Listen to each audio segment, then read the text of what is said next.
السلام عليكم ورحمة الله. فتاة حملت دون أن يلمسها بشر، وعند الولادة كانت الصدمة لن تصدق ماذا وجدوا بداخلها. سبحان الله. ولكن إذا كنت مسلما لا تنسى اللايك والاشتراك في القناة حتى نعرف عدد المسلمين في هذا المقطع الدال على الخير كفاعله. السلام عليكم ورحمة الله تعالى وبركاته. سنتكلم في هذا الفيديو عن موضوع غريب نوعا ما. ممكن أن تتهمني أنني أنا الذي ألفت هذه القصة، ومن الممكن أيضا أن تقول أن القصة خيالية أو ليست حقيقية، لكن تجنب ذلك الموضوع.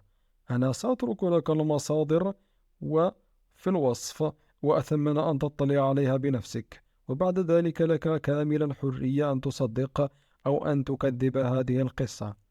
الموضوع موضوعنا اليوم عن فتاة تبلغ من العمر 14 سنة، حملت دون أن يلمسها أي بشر.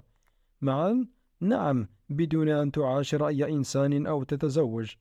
ونبدأ في الموضوع على بركة الله. تخيل معي أن فتاة اسمها هايدي تبلغ من العمر 14 سنة. أهلها تفاجؤوا أن بطنها بدأت تنتفخ نوعا ما، وبدأ يظهر عليها أعراض الحمل.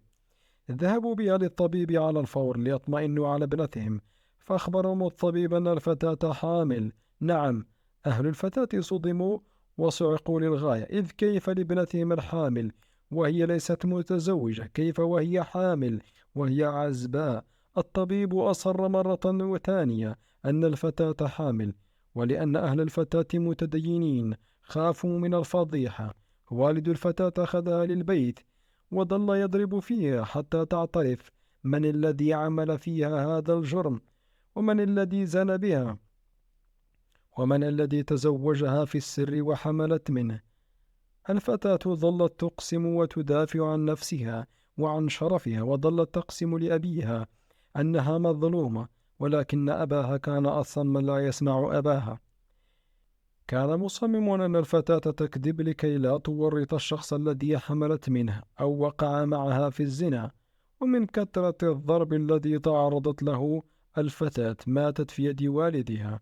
وطبعا والدها لم يحزن عليها، بل بالعكس فرح، لأنه شعر لوهلة أنه أخذ بصره أو أنه غسل عاره، لأن الفتاة بهذا الشكل كانت ستجلب العار لبيتها. وبالتالي ذلك أبوها يعتبر أنه غسل العار بيده.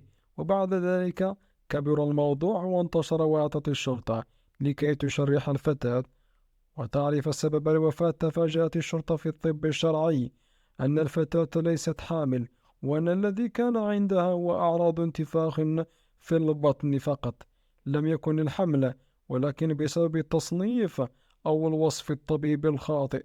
هنا الذي قتل الفتاة هو الطبيب، لأن الطبيب لما أصر أن الفتاة حامل وصنفت الموضوع والحالة بشكل خاطئ بسبب الفتاة، سبب لها الفتاة مشكلة، وجعل الفتاة طفلة بريئة ماتت بجرم لم ترتكبه. والجهل الذي يسيطر على والدها كان سبب في أن يقتل ابنته بيده. وهنا في هذا الموضوع نحن نوجه رسالة لكل أحد ممكن أن يشاهد هذا الفيديو، وأتمنى له أنه إن ذهب للطبيب أن لا يكتفي برأي، ويذهب لطبيب آخر وآخر، وليس فقط في أعراض الحمل أو فقط في أي شيء يخص الفتاة. وأيضا إذا أصبت أو أصبت بمرض مزمن لا قدر الله، فيجب عليك أن لا تذهب إلى طبيب واحد، فاذهب إلى طبيب آخر، وهكذا وهكذا حتى تتأكد من تشخيص هذا المرض، لأنه أحيانا أو في بعض الأوقات تصنف أو يصنف الأطباء المرض بشكل خاطئ. هذا لأن بعض الأطباء تمتلك أجهزة بدائية، أو لأنه ليس عنده القدر أو القدر الكافي من العلم.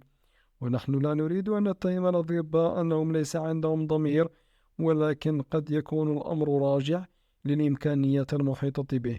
ولأجل هذا نكرر مرة ثانية وثالثة: لا تأخذ برأي طبيب واحد، ولا تأخذ رأي الطبيب على أي رأي واحد وأخير، واذهب إلى طبيب آخر وآخر حتى تقتنع تماما أن رأيهم كله واحد، مجتمعين على نفس الرأي، ونفس المرض ونفس الأعراض. وأتمنى أن لا تنسى أن تكتب لنا في التعليقات من هو المجرم في وجهة نظرك، ومن هو السبب الرئيسي في قتل الفتاة البريئة. هل كان والدها لأن الجهل أعماه، أم الطبيب الذي شخص المرض بشكل خاطئ، أم لأسرة الفتاة لأنها لم تدافع عنها وتركتها لوحدها؟ شاركوا آراءكم في خانة التعليقات. من هو المجرم من وجهة نظرك؟